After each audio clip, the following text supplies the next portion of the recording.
Hey everyone, welcome to FinCom Education. I am Professor Amandeep Kaur. Student, in this video I will talk about cost of preference share capital. When we raise funds from preference shareholders in form of their capital, then we have to pay fixed rate of annual dividend on it. तो जो हम fix rate से dividend pay out करेंगे annually to the preference share holders on their capital, that is called cost of preference share capital. Cost of preference share capital को आप KP से denote करते हैं हम.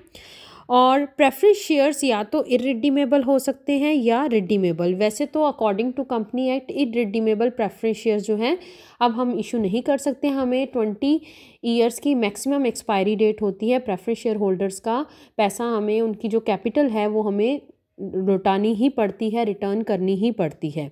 लेकिन अगर क्वेश्चन में दे रखा है कि preference shares are irredeemable, irredeemable means जिसको हिंदी में बोलते हैं अशोधनीय. दैट मीन्स उनकी कोई मैच्योरिटी टाइम नहीं है, उनकी कैपिटल हमें कभी भी रिटर्न बैक नहीं करनी है. लाइफ लॉन्ग उस पर एनुअली फिक्स रेट से हमें डिविडेंड पे आउट करना है. That is called preference shares are perpetual और you can say preference shares are irredeemable. अगर प्रेफरेंस शेयर्स इरिडीमेबल है, इनका कोई भी मैच्योरिटी टाइम नहीं है, सो हम इसमें cost of preference share capital कैसे निकालेंगे? डिविडेंड जो भी हम एनुअली पे कर रहे हैं divided by net proceeds into 100.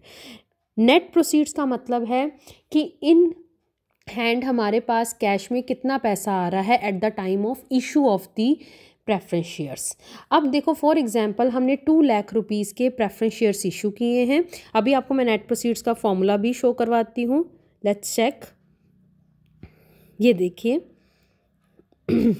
Net proceeds for example face value है प्रेफरेंस शेयर की 2 लाख रुपीज़. ओके, एंड अगर हम उसे प्रीमियम पे इशू कर रहे हैं, अगर पार पे इशू कर रहे हैं, so there is no discount no premium. For example हम 2 लाख रुपीज़ के शेयर 2,10,000 में इशू कर रहे हैं, 10,000 प्रीमियम पे इशू कर रहे हैं, तो premium should be added back to the face value. लेकिन अगर मान लो कि हम 10,000 डिस्काउंट पे इशू करें तो discount should be deducted from the face value. तो अगर पार पे इशू हो रहे हैं 2 लाख के शेयर्स जो हैं 2 लाख में ही इशू हो रहे हैं, then there is no issue. लेकिन अगर प्रीमियम पे इशू हो रहे हैं तो हम प्रीमियम ऐड कर देंगे, डिस्काउंट पे इशू हो रहे हैं तो डिस्काउंट लेस कर देंगे. लेकिन इशू करते टाइम कुछ फ्लोटेशन कॉस्ट भी इंकर होती है, that is called share issue expenses और you can say underwriting commission, brokerage और कोई भी प्रोस्पेक्टस एक्सपेंसेस हैं या इशू करते टाइम जो भी आपने खर्चे किए हैं, that is called flotation cost. उससे क्या होता है कि हमारे पास जो इन हैंड पैसा आ रहा है वो कहीं ना कहीं रिड्यूस हो जाता है. फॉर एग्जाम्पल हमने शेयर इशू के टाइम पर 10,000 रुपीज़ हमने एक्सपेंस कर दिया एज अ फ्लोटेशन कॉस्ट. तो flotation cost always deducted from the face value. अगर फ्लोटेशन कॉस्ट की परसेंटेज दे रखेगी 1% brokerage, 2% underwriting commission like this, तो परसेंटेज हमेशा फेस वैल्यू की ही निकलेगी, ना तो डिस्काउंट लेस करके ना ही प्रीमियम ऐड करके. हमेशा फेस वैल्यू पे की परसेंटेज, फेस वैल्यू पे ही हम परसेंटेज कैलकुलेट करेंगे फ्लोटेशन कॉस्ट की. तो अगर आपके पास इशू करते टाइम आपको ये चेक करना है कि प्रेफरेंस शेयर्स अगर पार पे इशू हो रहे हैं और फ्लोटेशन कॉस्ट हो रही है 10,000 रुपीज़, तो 2 लाख इसकी फेस वैल्यू थी, तो 10,000 उसकी फ्लोटेशन कॉस्ट लेस करके इन हैंड हमारे पास कितना पैसा आ रहा है 1,90,000 rupees. That is called net proceeds. तो नेट प्रोसीड्स का मतलब है कि इन हैंड हमारे पास इशू करते टाइम कितना कैश हम रिसीव कर रहे हैं.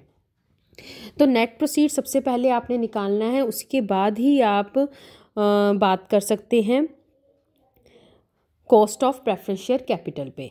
तो डिविडेंड जो भी आप एनुअल डिविडेंड पे आउट कर रहे हो divided by net proceeds into 100, तो आपकी cost of preference share capital आ जाएगी. This is after tax, this is not before tax, क्योंकि टैक्स को लेस करने के बाद जो एप्रोप्रिएशन आता है प्रॉफिट्स का, जो प्रॉफिट्स का हम एप्रोप्रिएशन करते हैं, तो प्रेफरेंस शेयर पे जो हम डिविडेंड पे आउट करते हैं that is called appropriation of profits.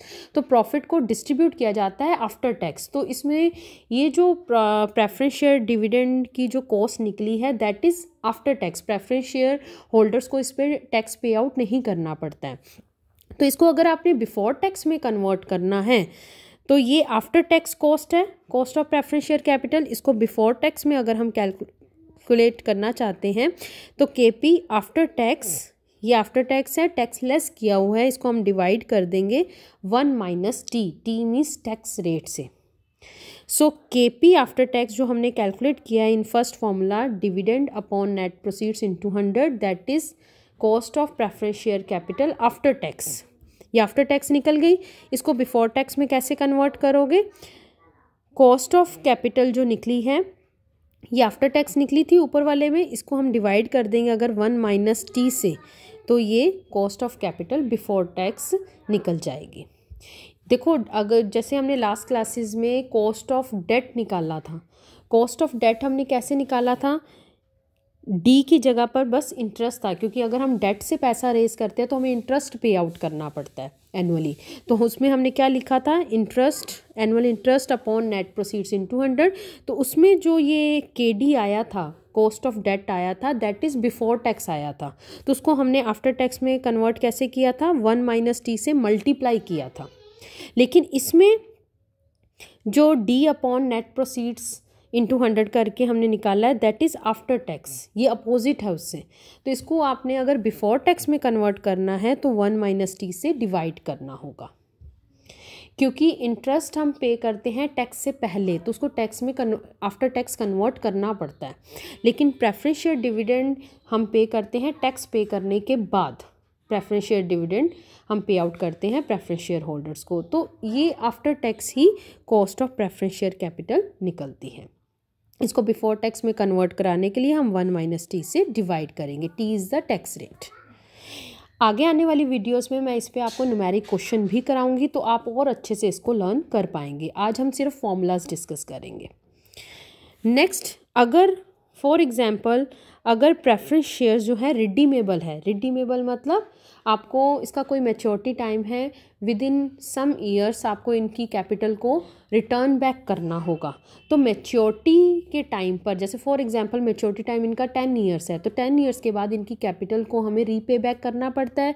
और ये रीपे बैक एट पार पे भी हो सकता है, एट प्रीमियम पे भी हो सकता है, बट डिस्काउंट पे नहीं होता। इशू तो पार, प्रीमियम और डिस्काउंट किसी पे भी हो सकता है, बट मैच्योरिटी के टाइम पर जब हम उनकी कैपिटल रिटर्न बैक करते हैं तो उस टाइम पर या तो ये जब रिटर्न बैक होता है या तो पार वैल्यू पे होता है और या प्रीमियम पे होता है, डिस्काउंट पे कभी नहीं होता। तो अगर फॉर एग्जांपल हमने 2 लाख की कैपिटल रेज की थी फेस वैल्यू की, और इसे अगर हम 2 लाख में ही रिफंड कर रहे हैं आफ्टर 10 ईयर्स, तो आपके मैच्योरिटी वैल्यू कितनी होगी? 2 लाख रुपीज़। लेकिन अगर मैच्योरिटी के टाइम पर हम इसमें 10% प्रीमियम ऐड ऑन करके इनको रिफ़ंड बैक कर रहे हैं, तो 2 lakh plus 10% that is 2,20,000 rupees इसकी मैच्योरिटी वैल्यू हो जाएगी। सो डिपेंड करेगा आपकी रिटर्न करते टाइम कि आप पार पे रिटर्न कर रहे हैं इनकी कैपिटल या प्रीमियम पे, तो ये आपको थोड़ा देखना होगा। तो अगर प्रेफरेंस शेयर्स रिडीमेबल है, मतलब उनकी मैच्योरिटी वैल्यू आपको क्वेश्चन में गिवन है, तो फॉर्मूला थोड़ा सा चेंज हो जाएगा। डिविडेंड, डी मीन्स डिविडेंड जो एनुअल डिविडेंड आप पे आउट कर रहे हो, प्लस मैच्योरिटी वैल्यू और नेट प्रोसीड्स का difference, divided by N, divided by N, number of years की कितने टाइम की मैच्योरिटी है उसकी। जैसे मैंने 10 ईयर्स की बोली थी, n is the number of years 10 years, और m v is the maturity value, और n p is net proceeds, divided by average of maturity value and net proceeds into 100। अब इसमें जो कॉस्ट ऑफ कैपिटल निकलेगी, cost of preference share capital, ये भी after tax ही निकलेगी, क्योंकि tax पे आउट करने के बाद ही हम प्रेफरेंस शेयर होल्डर्स को डिविडेंड देते हैं। तो ये after tax he cost of capital है। इसको अगर आपने बिफोर टैक्स में कन्वर्ट करना है तो इसके 2 फॉर्मूलाज हैं। फर्स्ट फॉर्मूला अभी मैं आपको बता रही हूँ कि जो भी केपी आफ्टर टैक्स निकला है इसको 1 माइनस टी से डिवाइड करो, this is the shortcut formula. एक लॉन्ग कट फॉर्मूला ये है कि जो ये आपने डी लिखा है, ये डी आफ्टर टैक्स है, तो इसको बिफोर टैक्स में कन्वर्ट करना है, तो आप डी को ही 1 माइनस टी से डिवाइड करके बाकी फॉर्मूला सेम रखो, लाइक दिस। तो इससे भी आप केपी बिफोर टैक्स निकाल सकते हैं।